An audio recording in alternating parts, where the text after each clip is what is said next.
Hana Septiana, wanita 30 tahun warga Surabaya, menjadi korban penipuan dan penggelapan dengan modus investasi produk kecantikan.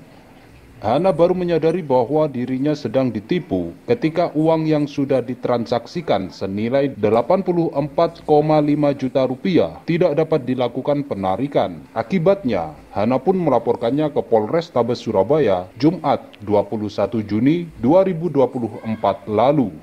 Atas laporan yang dilakukannya, Hana baru diperiksa petugas Satreskrim di Gedung Anindita Polrestabes Surabaya, Kamis 4 Juli 2024.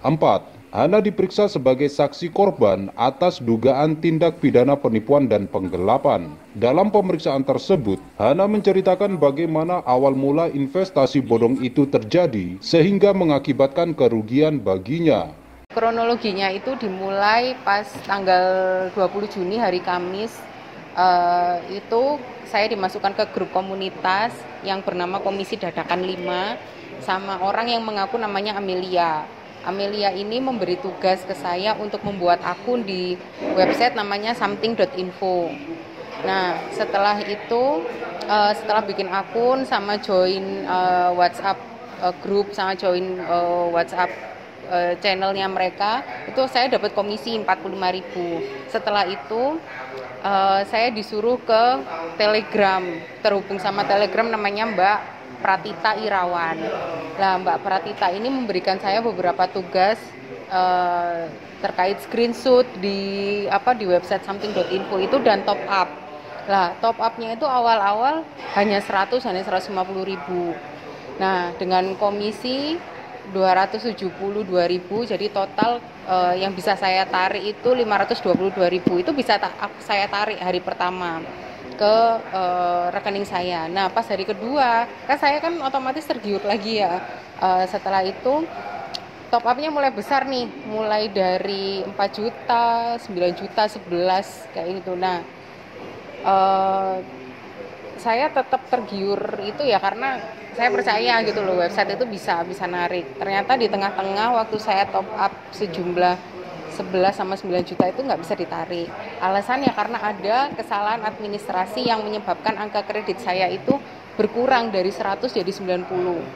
Nah, untuk memulihkan kredit saya disuruh top up lagi sejumlah 40 juta. Dan itu karena saya panik dan pengen uang saya balik kayak gitu ya. Ya udah top up lagi, ternyata nggak bisa ditarik. Akhirnya saya sadar bahwa ini penipuan. Akhirnya saya langsung ke Polres waktu itu, dan hari ini proses pelidikan yang berjalan di Polrestabes Surabaya. Pelidik mengatakan bahwa laporan saya ini, BAP saya ini akan ditindaklanjuti kepada tim cyber, lalu Kominfo selaku untuk pelacakan website, lalu ke pihak bank. Lah, ke pihak bank ini kebetulan saya sendiri sudah melapor hal ini ke pihak bank. Cuma mungkin kendalanya untuk pihak bank ini kan mereka tidak bisa sembarangan untuk memberikan data nasabah. Itu yang biasanya polisi kesulitan. Jadi saya harapannya sih pihak bank tidak lagi membuat aturan yang terlalu berbelit-belit, apalagi kalau misalnya sudah jelas ini penipuan. Karena modusnya pun sama seperti penipuan-penipuan sebelumnya yang sejenis seperti ini. Gitu.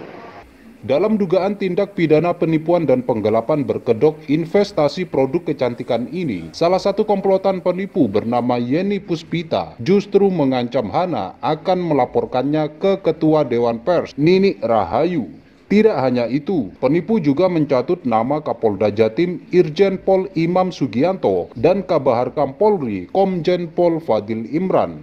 Yeni mengatakan bahwa kedua jenderal polisi tersebut merupakan penanggung jawab perusahaan something.info.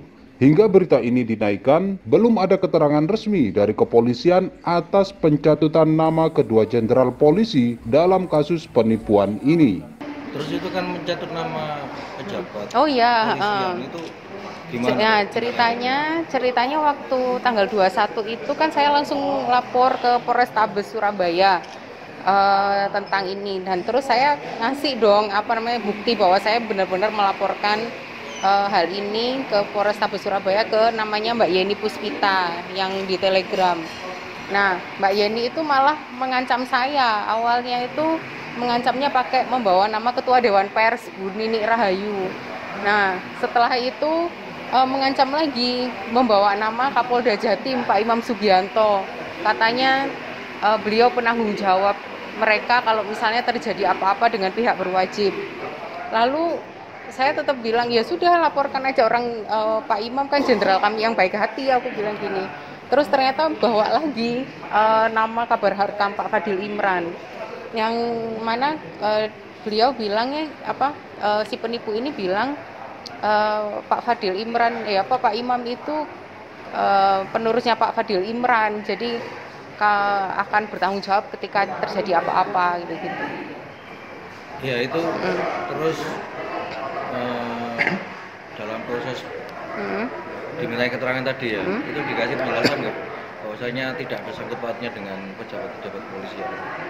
Tidak menjawab secara spesifik, cuma tapi saya meyakini bahwa ini tidak akan ada sangkut pautnya dengan Kapolda ataupun pejabat kepolisian. Yang kalaupun ada nah pembuktiannya ya kalau misalnya laporan saya cepat diselesaikan berarti kan sudah pasti tidak ada sangkut pautnya. Baru kalau misalnya laporan saya nggak diurus berbelit-belit kayak gitu ya mungkin aja ada kayak gitu. Jawabnya seperti apa, Mbak? Nggak spesifik itu gimana? Hanya lebih tepatnya ekspresinya ya tertawa begitu ya, terus ya lucu melihat chatnya kok begini, maksudnya membawa nama Kapolda kayak gitu ya. Saya mentafsirkan itu dengan yang baik-baik ya, maksudnya ya memang sudah bukan itu hanya pencatutan aja gitu. Pihak penipu hanya mencatut ya itu ya? Iya, mencatut. Dari Surabaya, Tim Liputan Potret Kota.